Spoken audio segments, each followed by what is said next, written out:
Hi, I'm Analia Cabello, class of 2018. I don't think I can possibly do justice to how much of an impact ethnic studies has had on my life, but I'm about to try to scratch the surface. The easy answer is to look at my professional life.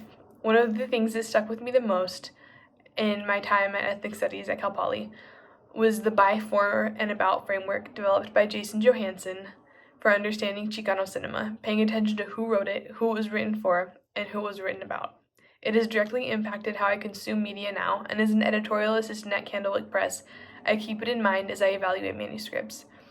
Ethnic studies has also further informed my passion for my work. I've always loved books, but as I learned more in both of my majors, I realized how privileged I'd been to see myself represented in the books I'd grown up reading.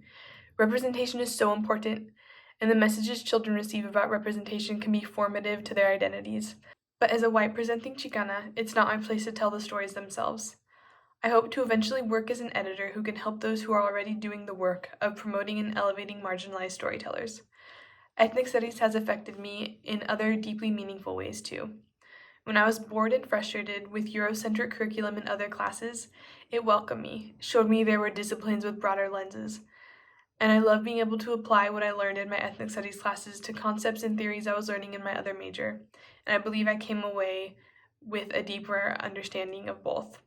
I often wrestle with my identity, wondering how I can be Latina and proud of my heritage, of the sacrifices of the family members who came before me, of my abuelita, who ushered my tios across the border multiple times, of my father who worked in the fields throughout high school, while also being white. Ethnic studies reminded me that Latinx doesn't have a uniform look, but it also held me accountable for the multiple facets of my privilege, reminding me that as a white Latina, my experiences cannot speak for those of people of color. And while I'm not excluded from the narrative, I should be comfortable with listening instead of speaking, with passing the mic, and with centering voices other than my own. Sometimes I feel like coming into ethnic studies was a lot like getting glasses for the first time. It brought things I'd seen and noticed for years but weren't sure how to process or name into sharp focus, and it has forever changed my perspective. Thank you to all the ethnic studies faculty and students at Cal Poly. It was an honor to learn from you.